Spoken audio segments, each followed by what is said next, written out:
Hello students, welcome to Apex Institute of Commerce. I am Meena. Today I am going to start 11th class microeconomics next part 2, and that is related to positive economics and normative economics. So let's start with your topic, and topic is positive economics. अब positive economics होती क्या है? Previous lecture में हमने discuss किया था कि economics के अंदर इकोनॉमिक प्रॉब्लम्स को सॉल्व किया जाता है। ठीक है, तो इकोनॉमिक प्रॉब्लम्स को सॉल्व किया था, लेकिन पॉजिटिव इकोनॉमिक्स जो है ऐसी ब्रांच है जिसके अंदर हम इकोनॉमिक प्रॉब्लम्स को सॉल्व करते हैं, यानी कि उनके अंदर जो प्रॉब्लम्स डिस्कस की जाती हैं वो किससे रिलेटेड होती हैं? पास्ट से, प्रेजेंट से या फिर फ्यूचर से। मतलब सिर्फ वो प्रॉब्लम्स को बताती है, एक स्टेटमेंट के फॉर्म में होती हैं। लाइक ये बता देते हैं कि पहले क्या था, आज क्या है और आगे क्या होगा। मीन्स उसके अंदर जो है फैक्ट्स के बारे में बताया जाता है, प्रेजेंट, पास्ट और फ्यूचर के बारे में। जैसे एग्जांपल आप ये बता सकते हो कि जब ब्रिटिश गवर्नमेंट थी तब जो है एग्रीकल्चर क्या थी, बहुत ज़्यादा बैकवर्ड थी। यानी कि जो लोग एग्रीकल्चर करते थे वो सिर्फ क्या करते थे, सबसिस्टेंस फार्मिंग करते थे, यानी कि सिर्फ इतना ग्रो करते थे जो इनकी फैमिली को पूरा हो जाए। लेकिन आज की जो फार्मिंग है वो कैसी है? आज की फार्मिंग जो है लोग अपने घर के लिए नहीं बल्कि मार्केट में सेल करने के लिए भी एग्रीकल्चर करते हैं। तो इसमें किसके बारे में बताया गया? पास्ट के बारे में बताया गया कि पहले जो है एग्रीकल्चर कैसी थी, बैकवर्ड थी। आज के बारे में क्या बताया गया कि अब जो है कैसी एग्रीकल्चर होती है, मार्केट में सेल करने के लिए भी होती है। तो इसके अंदर पास्ट के फैक्ट भी आए और किसके आए, प्रेजेंट के भी आए। ठीक इसी तरह से इसके अंदर फ्यूचर का भी बताया जाता है। इन स्टेटमेंट्स को देखिए, before independence agriculture was backward. ठीक है, ये किसके बारे में बता रहा है? Agriculture was backward means past के बारे में बता रहा है। सेकेंड स्टेटमेंट को देखो, 25% population is poor. Poor means गरीब है। अब पुअर किस सेंस में कह रहा है कि वो बिलो पॉवर्टी लाइन है। Third, if population grows at this rate, कि अगर पॉपुलेशन इस रेट से बढ़ती है तो in future 40% population will be absolutely poor. Means अब जो पॉपुलेशन की rate at present poverty line की पॉपुलेशन की रेट 25% है, वो इन फ्यूचर में कितनी हो जाएगी? 40% हो जाएगी। तो इसमें किसके बारे में बताया गया? व्हाट वाज, पहले क्या था। सेकेंड सेंटेंस में क्या बताया गया कि प्रेजेंट में क्या है, और थर्ड सेंटेंस में क्या बताया गया कि फ्यूचर में क्या होगा। तो ये आपकी जो स्टेटमेंट्स बताई गई किससे रिलेटेड है? पॉजिटिव इकोनॉमिक्स से। What was, what is and what would be. तो यानी कहने का मतलब होता है कि पॉजिटिव इकोनॉमिक्स के अंदर जो भी फैक्ट्स और फिगर्स होते हैं वो प्रेजेंट, पास्ट और फ्यूचर तीनों से रिलेटेड होते हैं। अब बात करते हैं फीचर्स क्या है पॉजिटिव इकोनॉमिक्स की। सबसे पहले फीचर पे आते हैं based on fact and figures, कि आप इसको कैसे कलेक्ट करते हैं। आपके पास डाटा है तभी तो आपको पता लगा ना कि पहले एग्रीकल्चर बैकवर्ड थी और आज के टाइम में 20% पॉपुलेशन या फ्यूचर में इतनी हो जाएगी। आपके पास प्रूफ्स हैं, फिगर्स हैं, आप डाटा कलेक्ट कर सकते हैं। और ऑब्वियस सी बात है, जिसके बारे में डाटा कलेक्ट हो सकता है उसको हम वेरीफाई भी कर सकते हैं। तो फर्स्ट फीचर है based on facts and figures. Second point आता है कैन बी वेरीफाइड, यानी कि इसकी सच्चाई को, ट्रुथ को वेरीफाई किया जा सकता है। थर्ड पॉइंट आता है कि इसके अंदर ह्यूमन बिहेवियर की स्टडी करते हैं। और ह्यूमन बिहेवियर की स्टडी कैसे करते हैं? पास्ट की भी, प्रेजेंट की भी और फ्यूचर की। यानी कि पास्ट में ह्यूमन बिहेवियर कैसा था, प्रेजेंट में कैसा है और फ्यूचर में कैसा होगा। जैसा कि आपको पता है कि पास्ट में लोग क्या थे, सबका लिविंग स्टाइल क्या था, लिविंग स्टैंडर्ड बहुत स्लो था। आज के टाइम में हर पर्सन ये चाहता है कि मैं अपना स्टैंडर्ड ऑफ लिविंग इम्प्रूव करूं। मतलब हर कोई न्यू चीज़ें चाहता है, तो उनके बिहेवियर को स्टडी किया जाता है। नेक्स्ट आता है नो जजमेंट और ओपिनियन। मीन्स इसके अंदर अगर हम ये तीनों पॉइंट्स डिस्कस करें, इस पॉइंट के बारे में हम किसी से कोई व्यू नहीं जान सकते, क्योंकि जो चीज़ सच है उस सच को हम बदल नहीं सकते। क्या आप किसी को ये बोलोगे कि आप ये बताइए क्या 40% रेट वाकई में ही हो जाएगी? नहीं ना, हम किसी से उसका राय तो नहीं जानेंगे ना। हम फैक्ट्स के बेस पे बता रहे हैं कि अगर इस रेट से बढ़ती रही पॉपुलेशन तो पॉवर्टी क्या होगी, इससे ज़्यादा इंक्रीज हो जाएगी। इसके लिए हम किसी से कोई ओपिनियन नहीं ले सकते, मतलब कोई जजमेंट नहीं कर सकते। तो 4.1 no judgement means no opinion, मतलब ये जो तीनों फैक्ट्स हैं वो ट्रूथ बेस्ड हैं, तो इनको जो है हम क्या नहीं कर सकते, वेरीफाई कर सकते हैं, लेकिन इनके ऊपर कोई डिबेट नहीं कर सकते। डिबेट क्या होती है, जैसे आपसे एक ओपिनियन ली जाए, आपसे सलाह मांगी जाए कि बताइए छोटे बच्चों को होमवर्क मिलना चाहिए कि नहीं मिलना चाहिए, तो वहाँ आप अपने विचार रखेंगे, ओपिनियन रखेंगे। तो जो फैक्ट्स हमारे पास एक्चुअल डाटा बेस्ड होते हैं उनके बारे में हम कोई ओपिनियन नहीं रख सकते हैं, उसके अंदर कोई जजमेंट नहीं होती। नेक्स्ट आता है हमारे पास normative economics. Two types of economics होती है, पॉजिटिव और एक होती है नॉर्मेटिव। नॉर्मेटिव इकोनॉमिक्स क्या होती है, वो ये बताती है कि क्या होना चाहिए। जैसे आपने अपने बचपन में आइडियल स्टूडेंट तो याद किया ही होगा। आइडियल स्टूडेंट में हम क्या करते थे, एक आइडियल स्टूडेंट को सुबह जल्दी उठना चाहिए, सारे काम टाइम पे करने चाहिए, डिसिप्लिन में रहना चाहिए, अपने टीचर्स को का ओबे करना चाहिए, यही थे ना। ought टू बी मतलब व्हाट शुड बी, क्या होना चाहिए। तो इसके अंदर नॉर्मेटिव इकोनॉमिक्स के अंदर भी ओपिनियन को बेस मानकर इकोनॉमिक प्रॉब्लम को सॉल्व किया जाता है, और प्रॉब्लम्स को सॉल्व करने के लिए ओपिनियन किसकी ली जाती है, इकोनॉमिस्ट की। ठीक है, तो it deals with the opinions of economist what ought to be, और किसी भी प्रॉब्लम को सॉल्व करने के लिए काफ़ी सारे इकोनॉमिक्स बिठा लिए जाते हैं, 2-4 जो भी मतलब उनको लगता है कि जो सीनियर इकोनॉमिस्ट होते हैं या एक्सपीरियंस्ड होते हैं उनसे सलाह ली जाती है, और बेस्ट ओपिनियन को क्या कर लिया जाता है, फॉलो कर लिया जाता है। तो it deal with the opinions of economist and it solve the problem what ought to be, यानी कि प्रॉब्लम को सॉल्व करने के लिए ये कहा जाता है कि इसको ऐसा करना चाहिए। अब बात करते हैं फीचर्स की। फीचर्स क्या होती हैं इसकी, यहाँ पे एक वर्ड दिया हुआ है मनरेगा। मनरेगा का मतलब क्या था, ये आपने मनरेगा तो सुना ही होगा, ये वही उसी का न्यू फॉर्म है, उसको हम बोलते हैं मनरेगा। इसमें क्या है, Mahatma Gandhi national rural employment guaranteed act, इसको यही बोलते हैं। इसके अंदर क्या है, इसके अंदर जो लोग अनएम्प्लॉयड होते हैं गवर्नमेंट स्कीम के अंदर उनको 1 ईयर के अंदर 1 ईयर में मतलब 100 डेज के वर्क के गारंटी देती है कि आपको 100 डेज वर्क जरूर मिलेगा।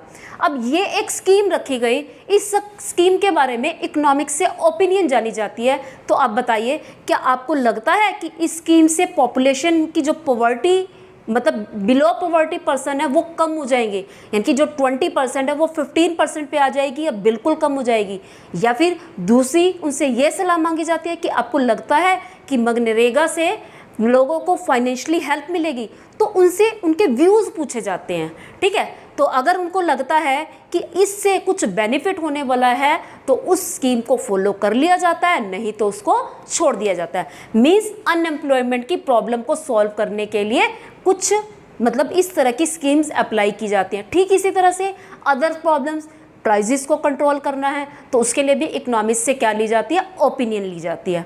तो ये हुआ हमारा पॉइंट मनरेगा का।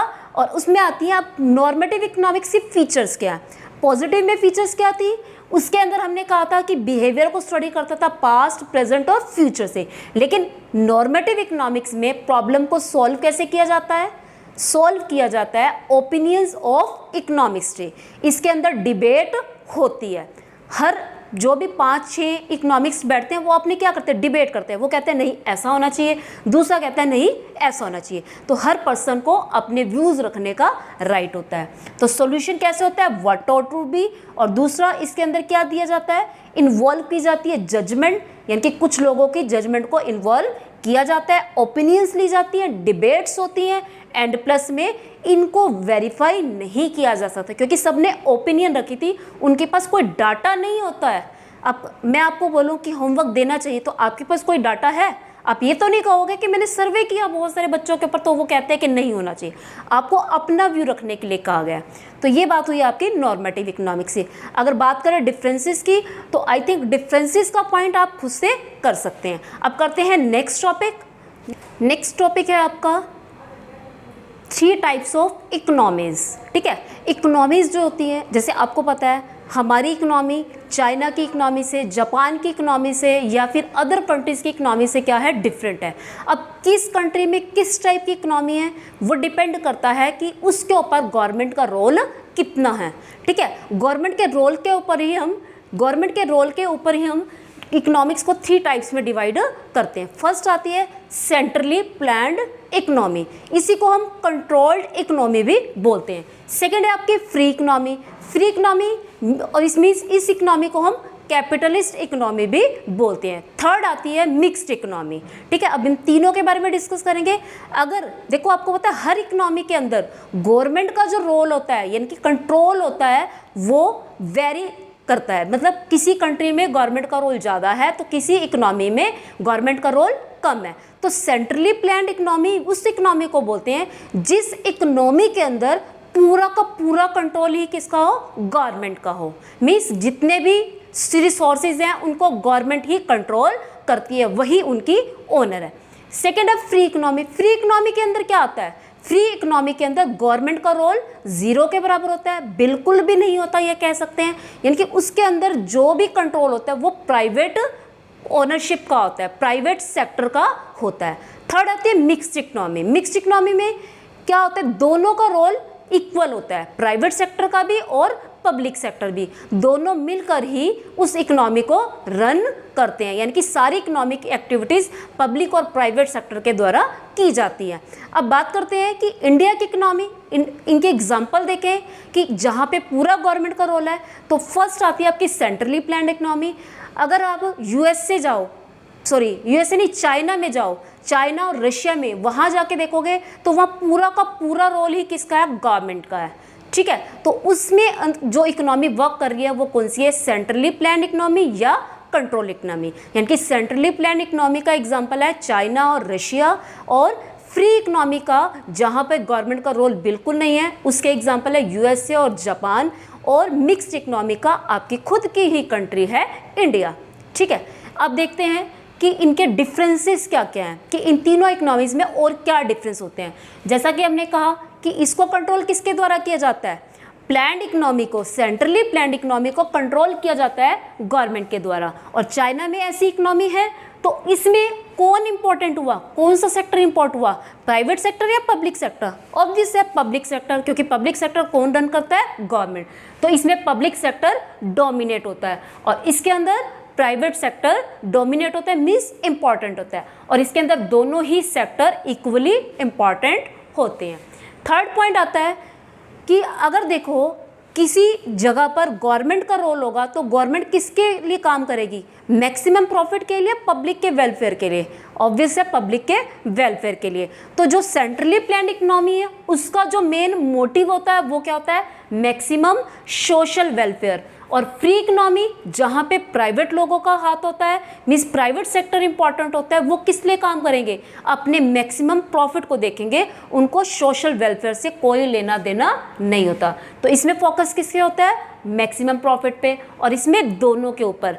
कुछ सेक्टर्स पब्लिक सेक्टर देख लेते हैं जहाँ पे लगता है कि नीडी पीपल्स को, मतलब जो नेसेसिटी की चीज़ें मिलनी चाहिए वो गवर्नमेंट के अंडर रह जाती है, वो वेलफेयर में आ जाती है, और कुछ एरिया प्राइवेट सेक्टर को दे दिए जाते हैं प्रॉफिट अर्न करने के लिए।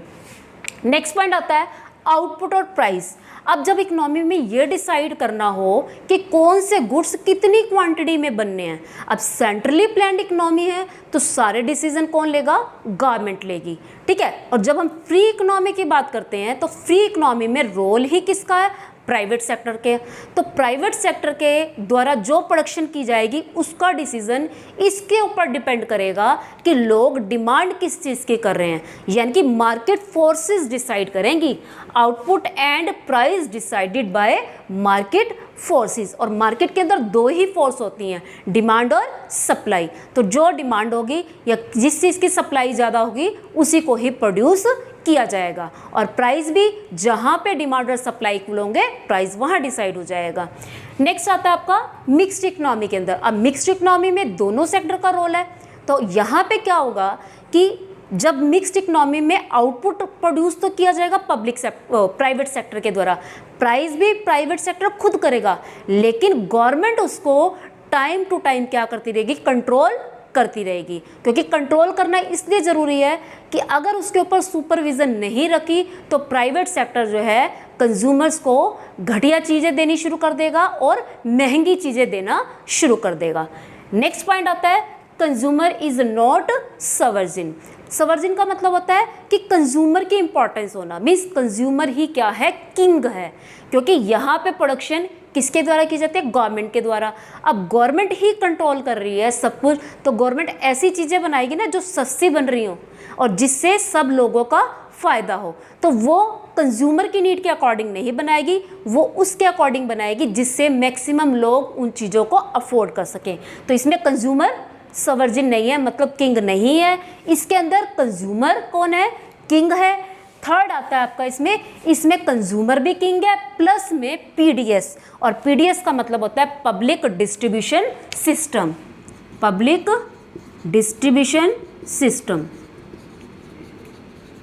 ठीक है, इसका मतलब क्या हुआ कि जो लोग अच्छी क्वालिटी की चीज़ें खरीदना चाहते हैं उसके लिए क्या हो जाएगा, उन कंज्यूमर्स के लिए अलग तरह के गुड्स बनाए जाएंगे, और जो नीडी पर्सन है, पुअर पीपल हैं, उनको पब्लिक डिस्ट्रीब्यूशन सिस्टम के अंडर क्या दिया जाएगा, गुड्स सप्लाई किए जाएंगे रीजनेबल रेट पे या लो रेट पे, राइट। तो ये है आपके तीनों के बीच में डिफरेंसेस। एक छोटा सा पॉइंट और आता है, नेचर ऑफ इकोनॉमी। पॉइंट है आपका नेचर ऑफ इकोनॉमी। ठीक है, नेचर ऑफ इकोनॉमी में आपको क्या बताना है कि एक इकोनॉमी के अंदर किस तरह की प्रोडक्शन हो रही है। आप इंडिया को देखो तो इंडिया में ज़्यादातर प्रोडक्शन कैसी है, एग्रीकल्चर ज़्यादा करते हैं लोग, यहाँ पे इंडस्ट्रीज़ भी बहुत हैं, तो इंडिया की जो नेचर है वो इंडस्ट्रियल इकोनॉमी है प्लस में एग्रीकल्चर इकोनॉमी है। लेकिन अगर आप फॉरेन कंट्रीज़ में जाओ तो वहाँ पे एग्रीकल्चर इंडस्ट्री बहुत कम है। वो किस में इम्पॉर्टेंट है, वो सारी टेरेस्ट्री सेक्टर को फॉलो करती हैं। तो नेचर ऑफ इकोनॉमी में यही आता है कि कोई कंपनी एग्रीकल्चर है या फिर इंडस्ट्रियल इकोनॉमी है। तो ये बात हुई आपकी फर्स्ट चैप्टर की। फर्स्ट चैप्टर के 2 पार्ट्स हैं और दोनों ही पार्ट मैंने आपको कंप्लीट करा दिए हैं। मीन्स कहने का मतलब फर्स्ट चैप्टर को 2 पार्ट्स में डिवाइड किया गया है, तो आपको इनको रिवाइज करना है। और +1 क्लास, जैसा कि आपको मैंने पहले वाली वीडियो में कहा था, किसी की बातों में आकर विश्वास नहीं करना, आपने मेहनत करनी है और कंटिन्यूसली नोट्स बनाने हैं। नोट्स बनाने से आपको कभी भी कोई प्रॉब्लम नहीं आएगी। तो थैंक्स गाइस, फिर मिलते हैं न्यू वीडियो के साथ। और रिक्वेस्ट करूंगी कि जो वीडियो आज पहली बार देख रहा है, जो इस चैनल पर वीडियो पहली बार देख रहा है, प्लीज़ चैनल को सब्सक्राइब करें और वीडियो को लाइक, कमेंट और शेयर ज़रूर करें। Thanks and have a nice day.